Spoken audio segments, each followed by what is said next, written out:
Hi friends, welcome to Sharon vlog. இன்றைக்கி நம்ம ஷேரன் விலாகில் நாட்டுக்கோழி குழம்பு கிராமத்து ஸ்டைலில் எப்படி செய்யலான்னு தான் இன்றைக்கி நம்ம பார்க்க போகிறோம். நீங்கள் கண்டிப்பாக இந்த மெத்தடில் செஞ்சு பாருங்கள், டேஸ்ட்டு ரொம்ப அட்டகாசமாக இருக்குங்க. இது எப்படி செய்யலான்னு பார்க்குறதுக்கு முன்னாடி நீங்கள் இப்போ தான் நம்முடைய சேனலை ஃபஸ்ட் டைம் பார்க்குறீங்கன்னா சப்ஸ்கிரைப் பண்ணுங்கள், பக்கத்தில் இருக்க பெல் சிம்மில் கிளிக் பண்ணுங்கள். அப்போ தான் நான் போடுற எல்லா வீடியோக்களும் உங்களுக்கு நோட்டிஃபிகேஷனாக வந்து சேரும். இப்போ வாங்க எப்படி செய்யலான்னு பார்க்கலாம். நாட்டுக்கோழி குழம்பு செய்கிறதுக்கு நான் இன்றைக்கி 3/4 கிலோ அளவு நாட்டுக்கோழி எடுத்திருக்கேன். அதை நல்லா நான் சுத்தம் பண்ணி மஞ்சள் தூள் போட்டு நல்லா வாஷ் பண்ணி எடுத்திருக்கேன். இந்த மாதிரி வாஷ் பண்ணதுக்கப்புறமா இதில் 1/4 டீஸ்பூன் மஞ்சள் தூள், 1/2 டீஸ்பூன் உப்பு, 1 டேபிள் ஸ்பூன் தயிர் சேர்த்து இதை நம்ம நல்லா எல்லா இடமும் படுற மாதிரி நல்லா நம்ம மிக்ஸ் பண்ணி ஒரு 30 நிமிஷம் இதை நம்ம ஊற விட்டுக்கலாம். நாம் இந்த மாதிரி 30 நிமிஷம் ஊற விட்டு வேக வச்சோன்னா நமக்கு நல்ல சாஃப்டாக வெந்து கிடைக்கும். அடுத்ததாக நாம் தாளிக்கிறதுக்காக ஒரு சில பொருட்களை இடித்து எடுத்துக்க போகிறோம். அதுக்காக ஒரு 6 பல் பூண்டு, 1/4 டீஸ்பூன் சோம்பு, 1/4 டீஸ்பூன் சீரகம் போட்டுட்டு நம்ம இதை ஒன்றும் பாதியமாக இடித்து எடுத்துக்க போகிறோம்.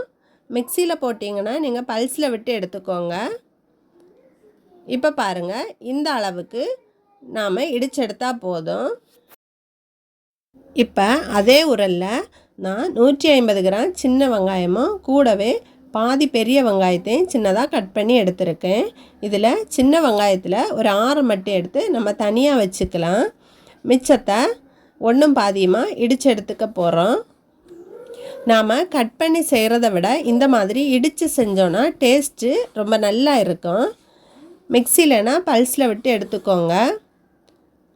இந்த அளவுக்கு இடித்து வச்சோன்னா நமக்கு சரியாக இருக்கும்.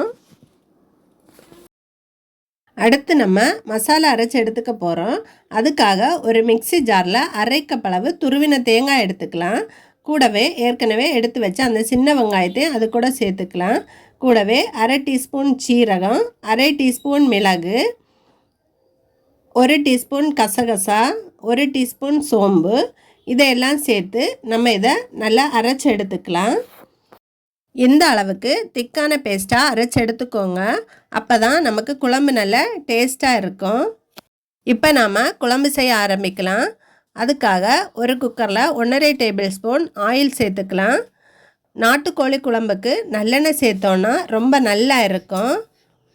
இருந்தால் சேர்த்துக்கோங்க.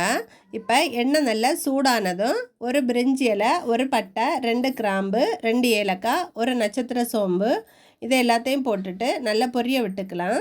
நல்லா பொரிஞ்சதுக்கப்புறமா நாம் ஏற்கனவே இடித்து வச்சுருக்கிற அந்த பூண்டு, சீரகம், சோம்பை நம்ம அதில் போட்டு அதையும் நல்லா பொரிய விட்டுக்கலாம். பொரிஞ்சதுக்கப்புறமா கூடவே ஒரு கொத்து கருவேப்பிலை, அதுக்கப்புறமா நாம் ஏற்கனவே இடித்து வச்சுருக்கோம் இல்லையா அந்த வெங்காயம், அதையும் நம்ம இதில் சேர்த்துக்கலாம்.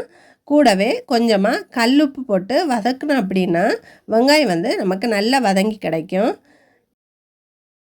இப்போ பார்த்தீங்கன்னா இந்த அளவுக்கு நல்லா வதங்கினதும் 1 டேபிள் ஸ்பூன் இஞ்சி பூண்டு சேர்த்துக்கலாம். அதையும் சேர்த்துட்டு நம்ம நல்லா வதக்கி விட்டுக்கலாம். இஞ்சி பூண்டில் உள்ள அந்த பச்சை வாசனை நல்லா போகணும், அது வரைக்கும் நல்லா வதக்கி விட்டுக்கலாம். இப்போ பச்சை வாசனை போனதுக்கப்புறமா 2 தக்காளியை நான் சின்னதாக கட் பண்ணி இதில் சேர்த்துருக்கேன். சேர்த்துட்டு இதையும் நல்லா மிக்ஸ் பண்ணி விட்டுக்கலாம். நமக்கு இந்த தக்காளி நல்லா குழஞ்சி வரணும்.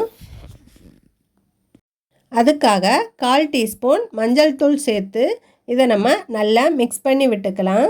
நம்ம மஞ்சள் தூள் சேர்த்து வதக்குறதால நமக்கு தக்காளி சீக்கிரமாகவே குழஞ்சி நமக்கு நல்லா வெந்து கிடைக்கும். இந்த அளவுக்கு தக்காளி நல்லா குழஞ்சதும் நம்ம இதில் மசாலா சேர்த்துக்கலாம். நான் இன்றைக்கி 1/2 டேபிள் ஸ்பூன் மிளகாய்த்தூள், 1 டேபிள் ஸ்பூன் மல்லித்தூள் எடுத்து அதை லேசாக வறுத்து வச்சுருக்கேன். நாம் இப்படி வறுத்து செய்கிறதால நமக்கு குழம்பு நல்ல டேஸ்ட்டாக கிடைக்கும். கறியை விடாமல் நீங்கள் வறுத்து எடுத்துக்கோங்க. நமக்கு சூடு ஏறினாலே போதும். இதையும் சேர்த்துட்டு நம்ம நல்லா வதக்கி விட்டுக்கலாம். இந்த அளவுக்கு நல்லா வதங்கி வந்த பிறகு தான் நம்ம கரம் மசாலா சேர்க்கணும். நம்ம முதல்ல சேர்த்துட்டோன்னா அதில் உள்ள வாசனையெல்லாம் நமக்கு போயிடும். இப்போ நான் 1 டீஸ்பூன் கரம் மசாலா இதில் சேர்த்துருக்கேன். சேர்த்துட்டு ஒரு தடவை மட்டும் கலந்து விட்டுட்டு ஏற்கனவே நாம் ஊற வச்சுருக்கிறோம் இல்லையா அந்த சிக்கன், அதையும் நம்ம இதில் சேர்த்துடலாம். சேர்த்துட்டு சிக்கன் இந்த மசாலா கூட ஒரு 2-3 நிமிஷத்துக்கு நல்லா வதங்கணும். அது வரைக்கும் நீங்கள் நல்லா வதக்கி விடுங்க. ஏன்னா நமக்கு அந்த மசாலாவோட சாரெல்லாம் அந்த சிக்கனில் நல்லா ஏறி சிக்கன் நமக்கு நல்ல சாஃப்டாக வந்து கிடைக்கும். உடனே நம்ம தண்ணி ஊற்றினோன்னா நமக்கு அந்த அளவுக்கு சிக்கன் நல்லா சாஃப்டாக வந்து கிடைக்காது. இப்போ 3 நிமிஷத்துக்கு அப்புறமா சிக்கன்லேருந்து தண்ணி எல்லாம் விட்டு கொஞ்சமாக சிக்கன் நமக்கு வதங்கி கிடச்சிருக்கு. இந்த அளவுக்கு வதங்கினதுக்கப்புறமா சிக்கன் முழுகிற அளவுக்கு தண்ணி ஊற்றி இதை வேக விடுங்க. அதிகமாக தண்ணி ஊற்ற வேண்டாம். இதை இனி மூடி போட்டு ஒரு 4-5 நிமிஷத்துக்கு மிதமான தீயில் வேக விட்டுக்கலாம். இப்போ வெந்ததுக்கப்புறமா நல்லா தண்ணி விட்டு இந்த ஸ்டேஜில் இருக்குது. இப்போ நம்ம அரைச்சி வச்ச தேங்காய் விழுதை இதில் சேர்த்துடலாம். தேங்காய் விழுது இந்த அளவுக்கு திக்காக இருக்கணும். அப்போ தான் குழம்பு நமக்கு தண்ணி ஆகாமல் கரெக்டான கன்சிஸ்டன்சியில் இருக்கும். சேர்த்துட்டு இதை நல்லா நம்ம கலந்து விட்டுக்கலாம். கலந்ததுக்கப்புறமா குழம்புக்கு தேவையான அளவு உப்பு சேர்த்துடலாம். உப்பு சேர்த்ததுக்கப்புறம் ஒரு தடவை கலந்து விட்டுட்டு இதை மூடி போட்டு ஒரு 5 விசில் விட்டு நம்ம இதை எடுத்துக்கலாம். இது நாட்டுக்கோழிங்கிறதால வேகிறதுக்கு கொஞ்சம் நேரம் எடுக்கும். ஒரு 5 நிமிஷத்துக்கு மிதமான தீயில் இதை வேக விடுங்க. இப்போ நமக்கு ப்ரெஷர் எல்லாம் ரிலீஸ் ஆகிடுச்சு. இப்போ திறந்து பார்த்துக்கலாம். இப்போ பாருங்கள், சூப்பரான சுவையான நாட்டுக்கோழி குழம்பு நமக்கு ரெடி ஆயிடுச்சுங்க. இப்போ நம்ம இதில் நறுக்கின மல்லி இலையை தூவி நம்ம இதை இறக்கிடலாம். இதே அளவுகளோட நீங்களும் இதை செஞ்சு பாருங்கள். நீங்கள் ஒரு தடவை இதை செஞ்சீங்கன்னா திரும்பவும் இதை செய்வீங்க. இது சாதம், சப்பாத்தி, இட்லி, தோசை இது கூட எல்லாம் சாப்பிட்றதுக்கு இது ரொம்ப நல்ல சைடிஷ்ஷாகவும் இருக்கும். இதை கண்டிப்பாக நீங்களும் செஞ்சு பாருங்கள். இந்த வீடியோ கண்டிப்பாக உங்களுக்கு பிடிச்சிருக்குன்னு நினைக்கிறேன். பிடிச்சிருந்துச்சுன்னா இந்த வீடியோக்கு ஒரு லைக் கொடுங்க. உங்கள் ஃப்ரெண்ட்ஸுக்கு ஷேர் பண்ணுங்கள். செஞ்சு பார்த்துட்டு எப்படி இருந்துச்சுன்னு கமெண்ட் பண்ண மறக்காதீங்க. தேங்க்யூ.